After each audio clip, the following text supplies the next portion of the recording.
الحمد لله وكفى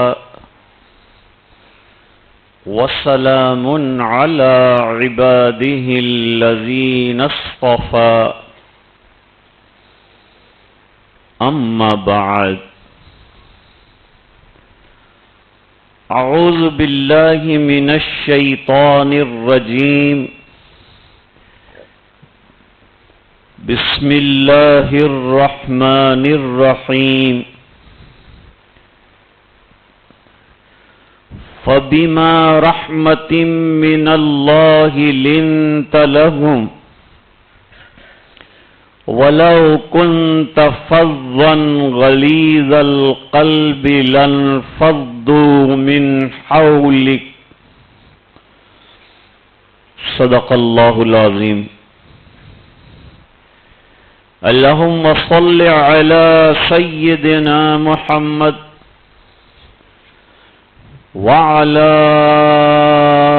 آل سيدنا محمد وبارك وسلم.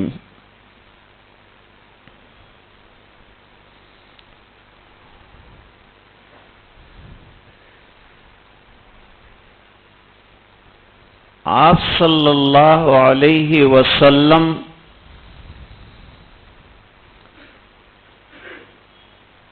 جو دین دے کر بھیجے گئے ہیں اس میں اخلاق کی بلندیوں کا بڑا درس ہے.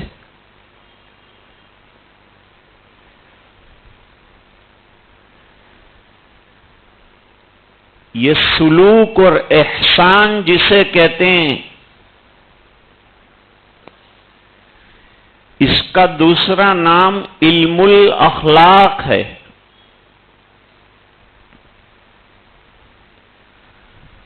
اور اخلاق کہتے ہیں دل کے اعمال کا درست ہو جانا.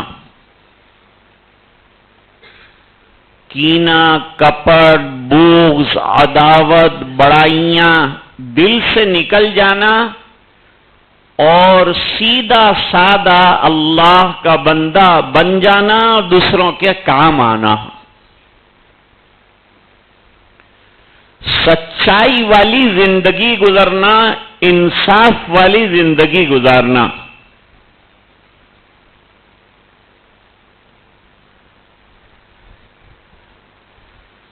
نبی کریم صلی اللہ علیہ وسلم کا مرتبہ اخلاقی اعتبار سے بڑا عظیم ہے اور سیرت مقدسہ کا یہ بڑا جلی عنوان ہے.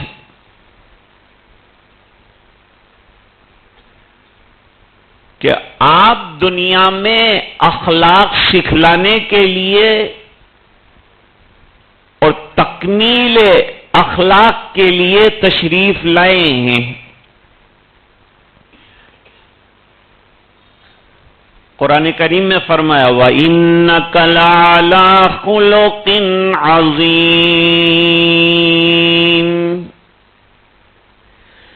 ایک اخلاق کریمانہ ہے، ایک اخلاق جمیلانہ ہے، ایک اخلاق عظیمانہ ہے.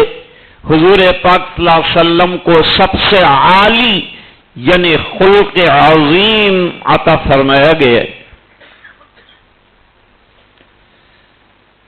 اخلاق کے انتہائی بلند معیار پر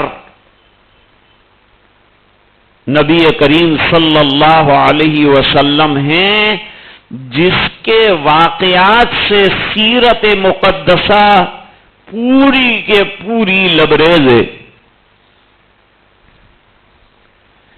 دشمنوں کے ساتھ حسن سلوک کرنا، اچھا معاملہ کرنا، دشمنوں کو معاف کر دینا، جانی دشمنوں کو درگزر کرنا، یہ سب سیرت مقدسہ میں بڑے اچھے عنوانات ہیں جن کو پڑھنا چاہیے اور پڑھ کر زندگی میں اتارنے کے لیے اس کو لکھا گیا ہے. حدیث شریف ہے، انما بعثت لأتمم مکارم الاخلاق.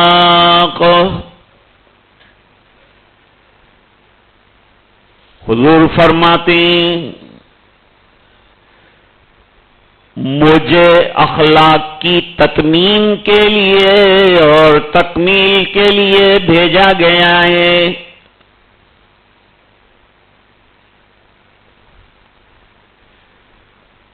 اب سرکار کے اخلاق اونچے تھے، ان کے غلاموں کے اخلاق دیکھتے ہیں.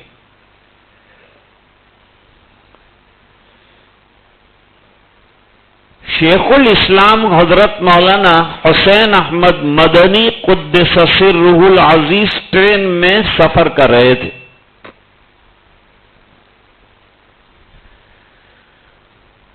ان کی انگریز دشمنی واضح ہے. پوری زندگی ہندوستان سے انگریزوں کو نکال کر یہاں کے لوگوں کو آزادی کی سانس لینا نصیب ہو، اس کی جد و جہد کے اندر حضرت کی زندگی گزری. اور جب یہ مشن پورا ہو گیا تو مدرسے چلے گئے. کہا گیا کہ آپ کوئی منسٹری لے لیجئے، اتنی قربانیاں دی. فرمایا منسٹری کے لیے قربانی نہیں دی، انسانیت کے لیے دی، اللہ کے لیے دی. کام پورا ہو گیا، پھر ٹوٹی ہوئی چٹائی پر بیٹھ کر پڑھانا وہ ہمارا اصل کام ہے، وہ کریں گے. تو کوئی منسٹری بھی قبول نہیں کی. آج کل جو ایم ایل اے ہیں وہ 20 کروڑ 25 کروڑ کے اندر بکتے ہیں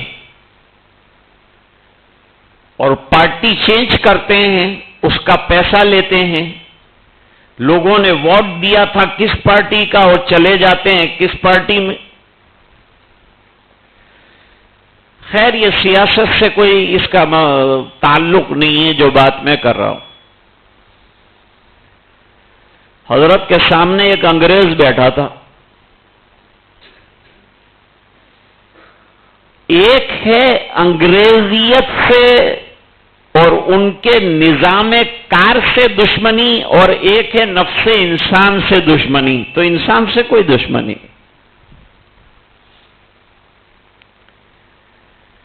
ایک انسان ہونے کے ناطے سے سب برابر ہیں، سب کے ساتھ اچھے اخلاق کے ساتھ پیش آنا، چاہے وہ غیر ہو چاہے اپنا ہو، سب کے ساتھ برابر کا سلوک کرنا. ٹرین میں بھی اگر ہمارے ساتھ کوئی ہے، بس میں بھی ہے، تو اس کو جگہ دینا، بٹھانا، اس کا سامان ٹھکانے لگانا، یہ سب خیر کے اور اخلاق کے کام ہیں. غصہ نہ کرنا، سمجھا کر بات کرنا، پیار سے پیش آنا، وہ گرویدہ ہو جائے گا آپ کا. اللہ تعالیٰ نے انسان میں انس اور محبت رکھی.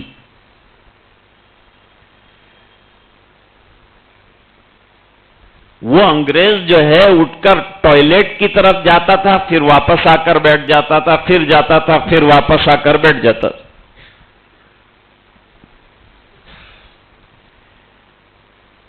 حضرت نے اس کو محسوس فرمایا کہ یہ قضائے حاجت کے لیے جانا چاہتا ہے لیکن یہ جا نہیں پا رہا ہے، کوئی وجہ ہے. حضرت نے ایک چکر کاٹا وہاں کا تو دیکھا گندگی بہت ہے. اسلام نے صفائی کی بہترین تعلیم دی. اپنا گھر صاف رکھو، اپنا جسم صاف رکھو، اپنا دل صاف رکھو. ہمارے وزیر اعظم صاحب نے جو ہے سوچھ بھارت ابھیان چلایا ہے. جھاڑو لے کر چلے، ادھر صاف کر رہے ہیں ادھر صاف کر رہے ہیں. دل میں بھی تھوڑی جھاڑو چلا دیتے تاکہ یہ اسلام دشمنی ختم ہو جائے تو اچھا ہوتا.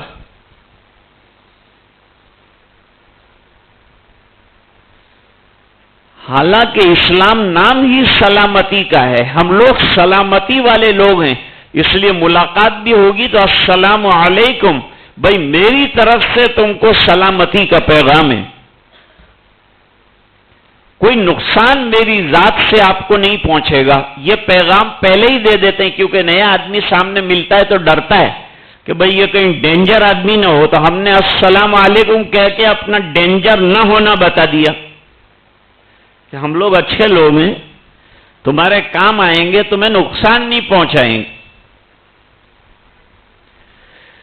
چنانچہ حدیث شریف میں فرمایا المسلم من سلم المسلمون من لسانہ ویدہ، مسلمون کی قید اتفاقی۔ دوسری جگہ حدیث میں یہ ہے کہ مسلمان وہ ہے کہ اس کے ہاتھ سے اور اس کی زبان سے کسی کو بھی کسی قسم کی تکلیف نہ پہنچے، یہ مسلمان کا کام ہے۔ تو صفائی یہ بھی مسلمان کا کام ہے، محلے کو صاف رکھنا، گھر کو صاف رکھنا، زبان کو صاف رکھنا، دل کو صاف رکھنا، جسم کو صاف رکھنا۔ اس لیے نماز سے پہلے صفائی کی اہمیت آئی کہ باوضو ہو کر اور جمعہ ہو تو غسل کر کے خوشبو لگا کر اچھا کپڑا پہن کر کھڑے ہونا، اپنے مسلمان پڑوسی کے ساتھ صف میں اس کو بھی محبت پیدا ہو جائے گی۔ صفوں میں کھڑے رہنا، مل جل کر، اس سے آپس میں اور دلوں میں جوڑ پیدا ہوتا ہے۔ کتنی بڑی حکمت بیان فرمائی کہ جتنا صفوں میں درست کھڑے رہو گے اللہ تعالیٰ تمہارے دلوں کو درست فرمائیں گے۔ یہ حکمت اللہ کے رسول نے بیان فرمائی۔ اس کے خلاف کر کے دیکھ لو، جھگڑے شروع ہو جائیں گے، توڑ پھوڑ شروع ہو جائے گی، افتراق شروع ہو جائے گا، اور سرکار والی بات پر عمل کریں گے تو اتفاق آ جائے گا۔ تو اتفاق کتاب اللہ پر عمل کرنے سے اور سنتوں کی اتباع سے آتا ہے۔ اتفاق صرف باتیں کرنے سے نہیں آتا، بڑے بڑے بورڈ اور بینر لگانے سے نہیں آتا، اور بڑے بڑے پروگرام بنانے سے نہیں آتا، کتاب اللہ اور سنت پر عمل کرنے سے اتفاق صحابہ کرام کے اندر پیدا ہو گیا۔ اوس اور خزرج کتنے جھگڑالو لوگ تھے، آپس میں جھگڑتے تھے، 100 سال لڑے تھے، لیکن کتاب و سنت نے ان کو بالکل شیر و شکر کر دیا۔ شیخ الاسلام حضرت مدنی رحمت اللہ علیہ، اللہ نے بڑا اونچا مرتبہ عطا فرمایا، سنتوں کے بڑے عاشق تھے، بہت پابند تھے۔ کوئی بیمار ہوتا تو وہ حضرت کے یہاں آتا، حضرت کہتے منہ کھولو، اور ایک چھوٹی سی انگلی کے اندر ایک چپٹی لے کر اس کے منہ میں ڈال دیتے تھے اور پانی پلا دیتے، اچھا ہو جاتا۔ تو جب بیمار ہوئے تو شاگردوں نے کہا حضرت یہ نسخہ جو آپ دیتے ہیں لوگوں کو شفا کا، یہ جاری رہے، اس لیے ہمیں بھی بتا دیجئے۔ فرمایا کوئی نیا نسخہ نہیں، تم مدینے کی کھجوریں کھا کے گٹلیاں پھینک دیتے ہو، میں دھو کر اس کو جمع کر کے پاؤڈر بنا لیتا ہوں، اور جو بھی بیمار ہوتا ہے اس کو کھلا دیتا ہوں، اللہ تعالیٰ اس کی برکت سے شفا دے دے۔ اتنی محبت اور اتنا عشق ہونا چاہیے حضور پاک صلی اللہ علیہ وسلم سے۔ گئے دیکھا گندگی، ہم ہوتے تو بیٹھ جاتے آ کے کہ بھئی ہمارے بس کی چیز نہیں۔ اتنا اونچا مرتبہ حضرت کا، اتنا اونچا مقام۔ قید خانے میں گئے، قید خانے میں جو ہے کیا کام کرنا ہے؟ وہاں تو کوئی بخاری شریف پڑھانی نہیں آتا، دارالعلوم دیوبند میں بخاری شریف پڑھا رہے، ترمذی شریف پڑھا رہے۔ قید خانے میں چلے گئے، آزادی کے لیے قید کر دیا گیا۔ تو وہاں جو مسلمان قیدی آئے تھے ان کو قرآن شریف پڑھنا بھی نہیں آتا تھا۔ حضرت نے ان کو قرآن شریف شروع کرا دیا، تختی پڑھائی، اور اس کے بعد قاعدہ پڑھایا، اور اس کے بعد قرآن شریف شروع کروا دیا۔ تو حضرت حکیم الاسلام ملنے آئے تو وہ قرآن شریف پڑھا رہے تھے قیدیوں کو۔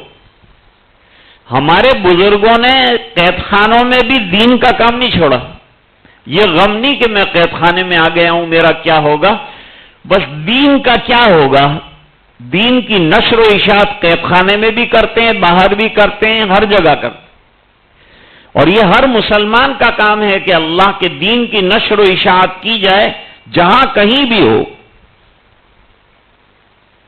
اچھی بات کسی کو پیار سے بتانا دعوت ہے، اور دعوت دو طرح سے دی جا سکتی ہے. ایک تو زبان سے بھی دی جا سکتی ہے، ایک عمل سے بھی دی جا سکتی ہے کہ ہمارا عمل ہی ایسا ہے کہ جو عمل کو دیکھ کر سامنے والا خود پوچھتا ہے کہ یہ عمل آپ نے کیوں کیا. ہمارے ایک دوست ڈاکٹر تھے، ابھی انتقال ہو گیا. وہ ٹرین میں بیٹھے تو عصر کا وقت ہو گیا. ان کے سامنے والی سیٹ پر ایک غیر مسلم بیٹھے تھے، وہ یوگا کر رہے تھے، آدھا گھنٹے سے اوپر نیچے ہو رہے تھے.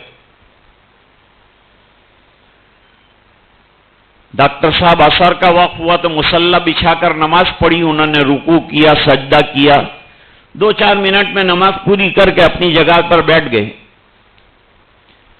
غیر مسلم نے پوچھا کہ ڈاکٹر آپ نے یہ کیا کیا ابھی؟ کہا یہ ہماری پریئر کا ٹائم تھا. سفر ہو کہ حضر ہو، ہم کو آرڈر یہ ہے کہ کمپلسری نماز جو ہے اس کو ادا کرنا ہے. اس بنا پر جو ہے میں نے نماز ادا کی. اس نے کہا کہ میں بھگوان کی سوگند کھا کے کہتا ہوں کہ آدھا گھنٹے سے میں جو یوگا کر رہا تھا، تمہاری 2 منٹ کی نماز نے اس کے اوپر پانی پھیر دیا. اتنا بہترین آپ کی نماز جو ہے یوگا سے بھی کہیں آگے. لیکن ہم یوگا کی نیت سے نماز نہیں پڑھتے، ہم تو اللہ کو راضی کرنے کا اور اللہ کا حکم ہے اس لیے نماز پڑھتے ہیں. قدرتی طور پر یوگا بھی ہو جاتا ہے. یوگا ہمارا مقصد نہیں، ہمارا مقصد تو اللہ کو راضی کرنا اور اللہ کے حکم کو پورا کرنا ہے. تو کبھی عمل سے بھی آدمی متاثر ہو جاتا ہے اور سامنے سے پوچھتا ہے، ہم کو موقع ملتا ہے کہنے کا. حضرت مدنی رحمت اللہ علیہ نے اتنے پائچے چڑھائے، اپنے آستینیں چڑھائی، اور وہ سگریٹ کی ڈبیاں ہوتی ہیں نا، پہلے سگریٹ پیتے ہیں لوگ تو اس کے ڈبے ویسے ہی پھینک دیتے ہیں. وہ ادھر سے ادھر سے ٹرین کے اندر سے تلاش کیے اور جا کر ٹوائلٹ میں جتنی گندگی تھی وہ سب سگریٹ کے ڈبوں سے صاف کی. پھر لوٹا بھر بھر کر پورا ٹوائلٹ دھو کر ایک دم صاف ستھرا کر دیا. اپنی جگہ آ کے بیٹھ گئے. بتاتے بھی نہیں کہ میں نے ایسا کیا، کچھ بتاتے نہیں. وہ انگریز سے پوچھا کہ آپ کچھ تکلیف میں؟ کہا مجھے ٹوائلٹ میں جانا ہے، ٹوائلٹ گندا بہت ہے. کہا شاید صاف بھی ہو گیا ہوگا، ایک مرتبہ چکر کاٹ لیجئے. اس نے کہا کون یہاں ایسا ہے کہ جو صاف کرے گا؟ کہا کوئی اللہ کا بندہ صاف کر گیا ہو. ہمارے مشائخ کا عالم یہ ہے کہ اپنے اچھے اعمال کو چھپاتے ہیں. اچھا عمل بھی کرتے ہیں پھر چھپا بھی دیتے ہیں، اس کو بیان بھی نہیں کرتے ہیں. اصرار پر وہ گیا اور جا کر دیکھا ٹوائلٹ دھلا ہوا ہے. فارغ ہوا اور فارغ ہو کر حضرت کے ہاتھ جوڑنے لگا، چومنے لگا. حضرت مجھے ٹرین میں آپ کے علاوہ کوئی آدمی نظر نہیں آتا کہ جو میرا اتنا ہمدرد ہو کہ میری ضرورتوں کو پورا کر دے، میرے تقاضے کو پورا کر دے اور میری خاطر اپنے آپ کو جو ہے ٹوائلٹ میں گندا کرے. تو یہ مجھے آپ کے علاوہ کوئی نظر نہیں آتا. آپ ہیں کون؟ کہ میں ایک بندہ خدا ہوں. یہ کام آپ نے کیوں کیا؟ فرمایا کام اس لیے کیا کہ ہمارے نبی کریم صلی اللہ علیہ وسلم نے فرمایا ہے کہ دوسروں کی تکلیفوں کو دور کرو. جو دوسروں کی تکلیف دور کرتا ہے اللہ تعالیٰ اس کی تکلیفوں کو دور فرماتے ہیں. فرمایا تمہارے اس عمل نے مجھے اسلام کے قریب کر دیا. تمہارے اس عمل کی وجہ سے اب میرا جی چاہتا ہے کہ میں پکا مسلمان بن جاؤں. ایک اور واقعہ سناؤں. یہ واقعہ عام طور پر میں سناتا ہوں. دوسرے مذاہب کے اندر چھوت اچھوت کا بڑا مسئلہ ہے. بھئی یہ اونچی ذاتی کا ہے، یہ نیچی ذاتی کا ہے. اونچی ذات والے کے ساتھ نیچی ذات والا نہیں بیٹھ سکتا، نہیں کھا سکتا. جیسے ہریجن ہے تو وہ جو ہے بھائی بالکل نیچے کاسٹ کا ہے، اور براہمن جو ہے اونچی کاسٹ کا ہے، وہ ہریجن جو ہے براہمن کے ساتھ بیٹھ کر نہیں کھا سکتا۔ سید عطا اللہ شاہ بخاری ایک جلسے میں گئے تھے، وہاں سے آئے، دسترخوان پر کھانے کے لیے بیٹھے تو بیچارہ ایک ہریجن جو ہے سامنے کھڑا تھا، وہ اپنے کاموں میں تھا، اس کو بلایا کہ بھئی تو بھی کھانے آ جا۔ اس نے کہا صاحب میں آپ کے ساتھ نہیں کھا سکتا، آپ کی ذات اونچی ہے، ہم لوگ نیچے ہیں۔ فرمایا انسان تو سب برابر ہے، تیرے دو ہاتھ میرے دو ہاتھ، تیری دو آنکھیں میری دو آنکھیں، تیرا ایک سر میرا ایک سر، پھر اونچ اور نیچ کیا ہے؟ انسان تو سب ایک ہیں۔ یا ایھا الناس انا خلقناکم من ذکر و انثی وجعلناکم شعوبا وقبائل لتعارفوا ان اکرمکم عند اللہ اتقاکم ان اللہ علیم خبیر۔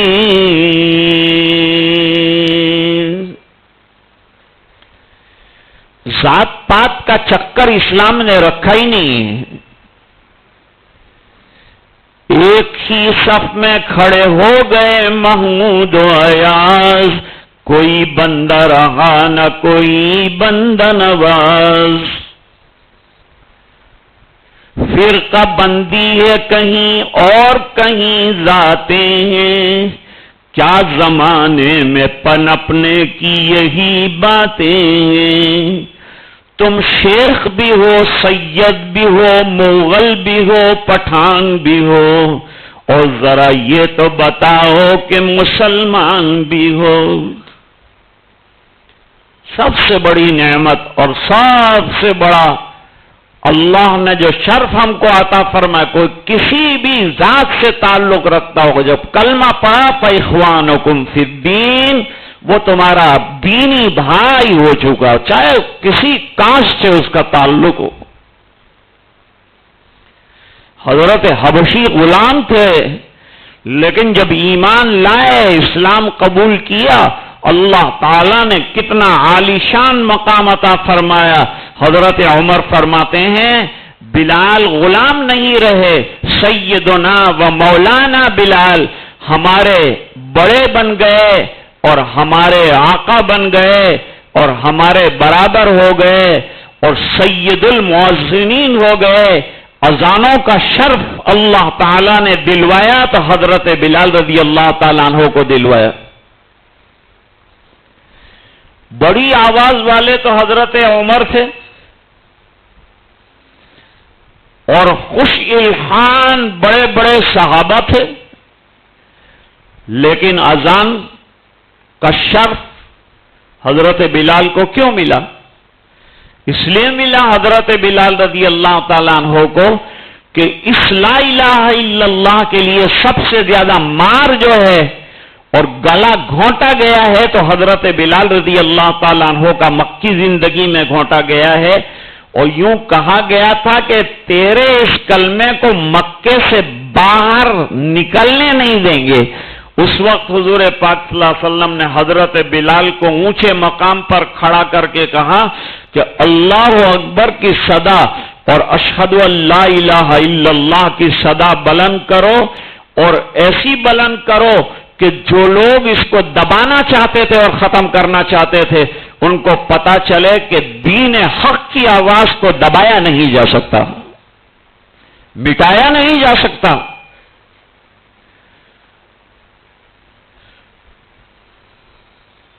نور خدا ہے کفر کی حرکت پہ خندہ زن، پھونکوں سے یہ چراغ بجھایا نہ جائے گا۔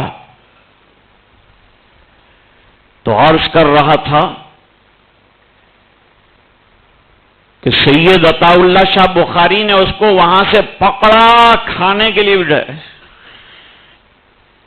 کھاؤ بھائی۔ وہ اتنا شرمایا اور اتنا جھیپا ہوا تھا، اس کی زندگی کا تجربہ نہیں تھا اس طرح سے دسترخوان پر بیٹھ کر اچھے لوگوں کے ساتھ کھانا، وہ کھا نہیں رہا تھا۔ تو حضرت نے لقمہ تیار کر کے اس کے منہ میں رکھا، وہ تو حیران ہو گیا، دوسرا لقمہ رکھا وہ اور حیران ہو گیا، تیسرا لقمہ رکھا اور حیران ہو گیا، اور چوتھا لقمہ حضرت نے آدھا اس کو کھلایا اور آدھا خود کھایا۔ وہ دیکھ کر تو اس قدر وہ حیران ہوا کہ دوڑا دوڑا گھر چلا گیا کھانا کھانے کے بعد، اور اپنی پوری فیملی کو صبح میں لا کر حضرت کے ہاتھ پر بیعت کروایا اور مسلمان بنایا کہ میں نے کتابوں میں روشی مونیوں کے واقعات اور اخلاق کی باتیں پڑھی تھی، لیکن اس پر عمل کرنے والا کوئی دیکھا تو آپ کو دیکھا۔ آپ نے کہاں سے سیکھا یہ؟ فرمایا کہ میں محمد الرسول اللہ کا غلام ہوں، میرے آقا نے مجھے یہ تعلیم دی ہے اور سکھایا ہے۔ جب غلامان محمد کا عالم یہ ہے تو محمد عربی کا عالم کیا ہو؟ فرماتے وَإِنَّكَ لَعَلَىٰ خُلُقٍ عَظِيمٍ،